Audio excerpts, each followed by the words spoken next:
कि राज्यपाल कार्यक्रम में शिरकत करने के लिए पहुंची है। राज्यपाल के संबंधित कार्यक्रम को लेकर अधिकारी पूरी तरह से अलर्ट है। चर्चा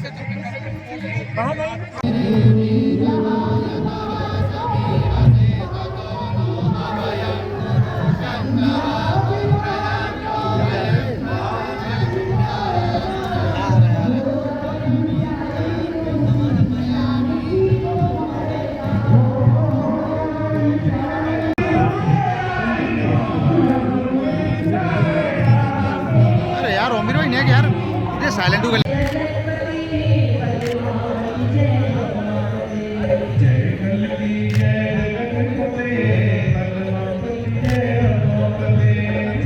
इम्पोर्टेंट दिया शिक्षा को,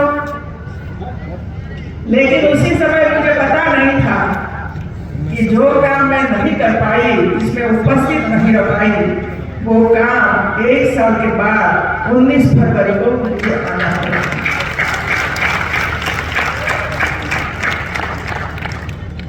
और इसी वजह से आमंत्रण देने के लिए राजभवन प्रमोद कृष्ण जी स्वयं पधारे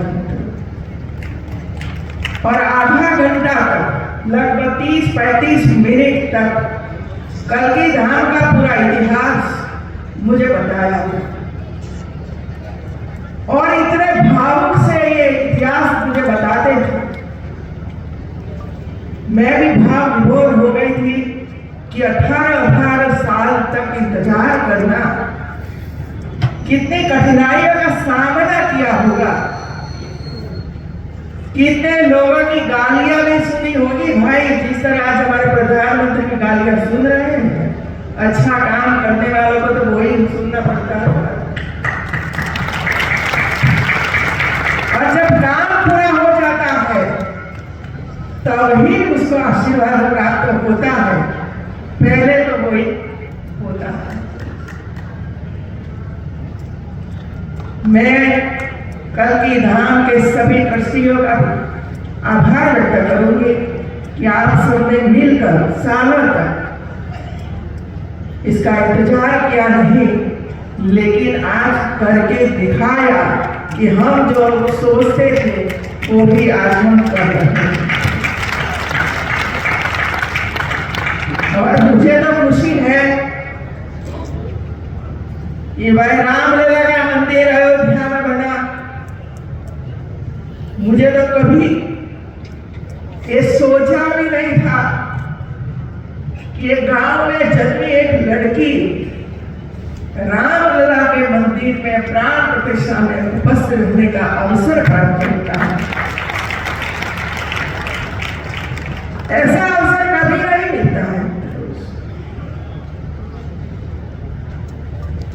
ऐसे कई अवसर प्राप्त हुए। आज जो अभी आने वाले अवतार और लास्ट अवतार है हमारा, एक कल्की धाम, सुनते तो थे कल्की धाम का अवतार होगा, वो होगा, लेकिन कल्की धाम आया कहाँ है, संबंध में वो पता नहीं था। क्योंकि मैं तो इधर से लगभग 800 किलोमीटर दूर रहती थी। तो आज श्री कल्की धाम निर्माण हेतु आचार्य श्री प्रमोद कृष्ण जी का संघर्ष जो किया है, इसकी मैं सराहना करती हूँ। आज इस धाम का आकार लेता वास्तविक स्वरूप आप ही के परिश्रम की प्रतिफल है। ये परिणाम तब मिला है, आपने संघर्ष किया है, और जो दिल से संघर्ष करता है उसका परिणाम अवश्य मिलता है, फल मिलता है। 1 वर्ष पूर्व 19 फरवरी 2024 को श्री कल्की धाम की आधारशिला हमारे देश के प्रधानमंत्री श्री नरेंद्र मोदी जी के कर कमल द्वारा रखी गई थी। इसलिए आज 19 फरवरी को श्री कल्की धाम की स्थापना दिवस के रूप में मनाया जा रहा है।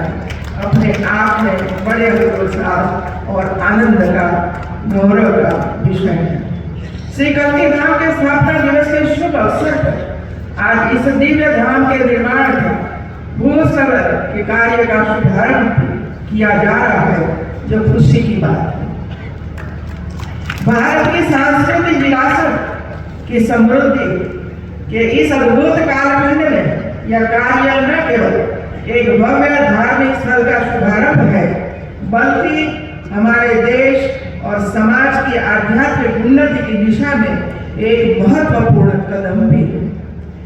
किसी भी धार्मिक या आध्यात्मिक संस्था का उद्देश्य केवल आत्म कल्याण नहीं होता, बल्कि समाज कल्याण एवं संपूर्ण मानवता के कल्याण की कामना होती है।